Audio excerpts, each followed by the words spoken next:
Hello guys, today's video, ituturo ko sa inyo kung paano mag-upgrade ng storage ng laptop at saka memory card.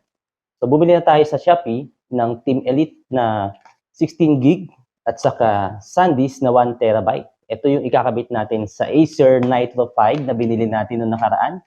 So ang specs ng binili natin ay 8 gig lang, tapos yung SSD niya ay 512. So dadagdagan natin para hindi tayo mabitin sa storage at saka sa RAM.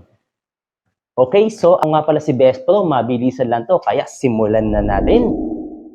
Baligtarin na natin siya. Okay, so inalis ko na nga pala yung warranty niya, no? Sa mga hindi pa ganong sanay o natatakot kayo na ma-void ang warranty, mas mabuting dalhin nyo na lang sa mismong paggawaan, mismong service center ng Acer. So ito, na-void ko na yung warranty niya kasi inalis ko na yung sticker dito. Kaya buksan na natin siya. Una, tanggalin natin yung mga tornilyo sa gilid. Lahat ng yan. Gamit ang maliit na screw.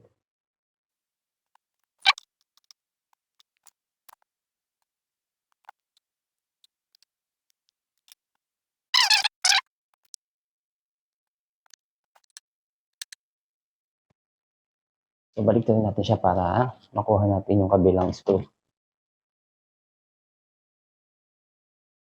Okay, so make sure na naalis na natin lahat ng screw niya para walang sabit yung pinaka ilalim pagka inalis natin. Ito nakaklip lang to dito sa bawat gilid dito. So gagamit tayo ng ID para maiangat natin yung ibang nakaklip.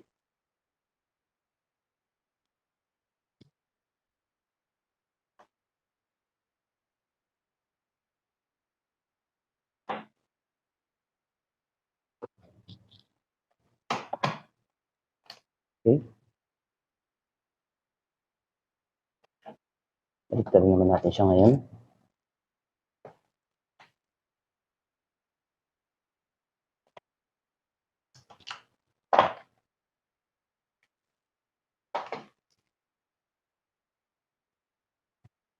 So ayun, naalis na natin siya.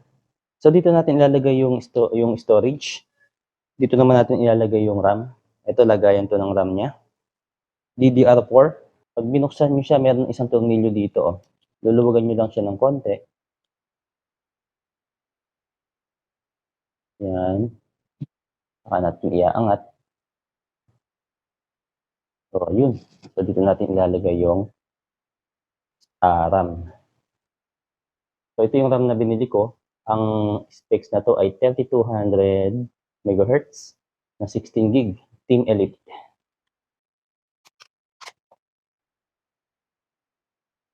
Okay, kabit na natin.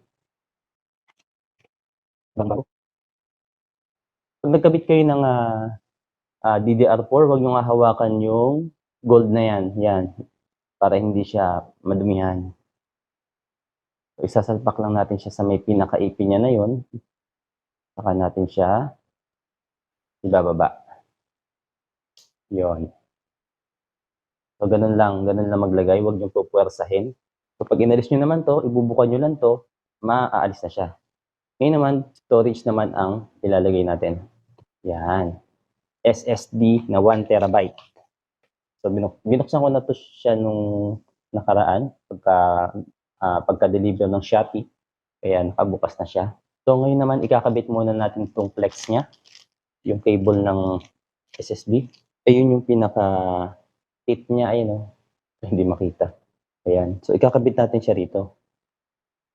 So, bago natin gawin yun, alisin muna natin itong lagayan para maikabit natin mabuti yung SSD, mailapat natin mabuti.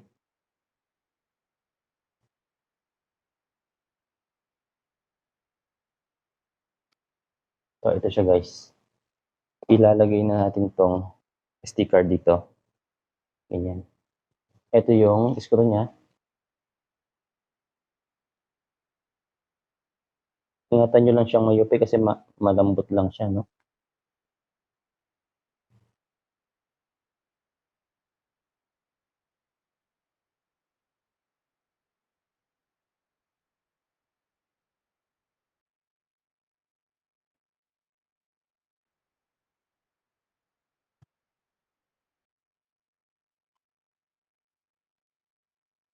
So ayun guys, nahigpitan na natin siya ng 4 na screw. Ganyan dapat ang forma niya. So ikabitan natin 'tong, HDD cable dito sa ating storage na SSD. Salpak lang natin. Unique naman 'yan kaya hindi kayo magkakamaling magkabaliktad. Okay, puwede na natin siyang ilagay ulit. 'Yon. Ngayon ang gagawin natin ay i-flex natin siya ng pagano'n. Saka natin siya ipapasok dito. So nakikita niyo ba? Medyo malabo. So isusuot natin siya diyan 'pag ganyan. Medyo maliit kasi siya. 'Yan, naka-click na siya diyan. Focus natin ng konti. Ayan siya guys. So meron siyang pinaka-socket dito na hindi kayo magkakamaling maglagay kasi naka-ano siya, nakapit talaga siya diyan, ayun oh. Kaya ibababa niyo na lang 'to. Ibaba na natin. 'Yan. So gano'n lang siya kadali isalpak. So ayan guys, bago natin siya, i-screw, i-on muna natin siya kung maayos ba yung pagkakalagay ng ating mga devices. So i-on na muna natin siya.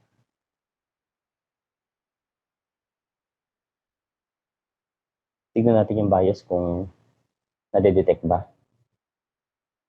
I-delete lang natin 'tong F2 delete. Ayun, nasa BIOS na tayo. Check natin kung ilang gig na siya. Kita niyo naman 24 gig ang ating total memory. Tignan naman natin ngayon sa ating storage. So hindi pa niya nade-detect yung, ating, storage dito. Try nating i-boot. Habang nagre-reboot tayo mga bes, huwag kalimutang i-like, mag-subscribe, at i-click ang notification bell para laging updated.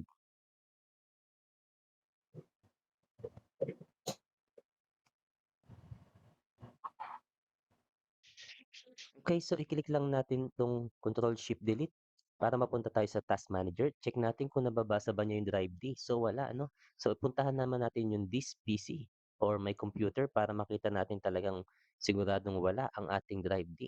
So hindi nga niya nababasa ang ating drive D. Ngayon, punta naman tayo sa search. Type lang natin ang hard disk. Then click create and format hard disk partition.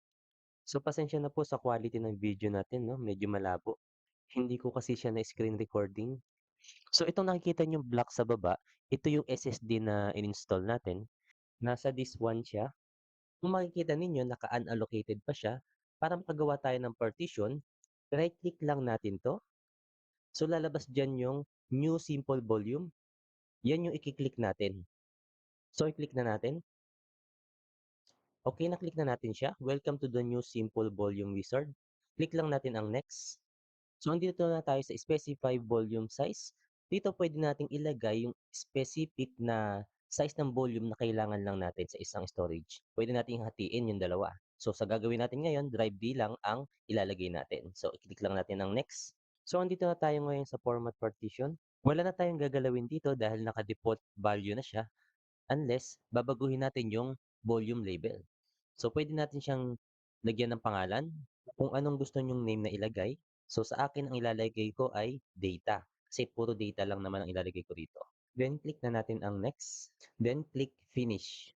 Okay, so nakapag-create na tayo ng drive D storage para sa bago nating SSD na 1 terabyte. Okay, so i-check naman natin ngayon sa this PC or sa may computer kung nakikita na ba natin siya. So guys, andito na siya, no? Drive D, successful ang ating partition. So ayan guys, meron na tayong dalawang storage, isang 1 terabyte at saka 500 gig. Meron na rin tayong 24 gig RAM. So ito siya. Pwede na natin itong i-close, shutdown.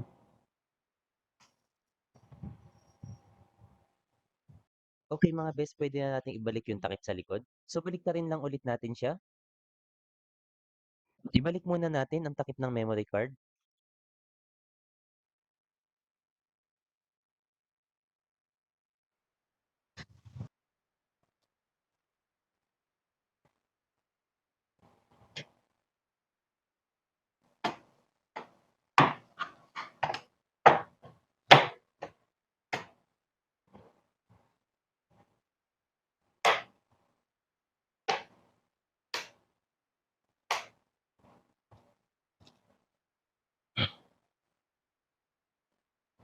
So make sure na nakaklik lahat tong gilid ng laptop bago natin i-screw.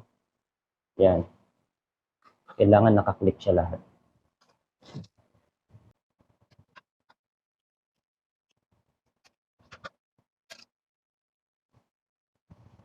Pwede natin siya higpitan.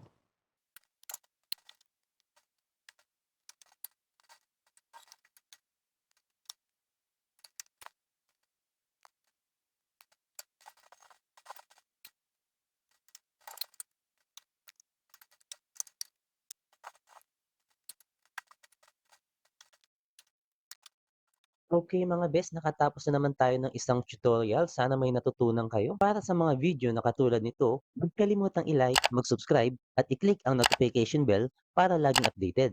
Again, my name is Best Bro. Maraming salamat.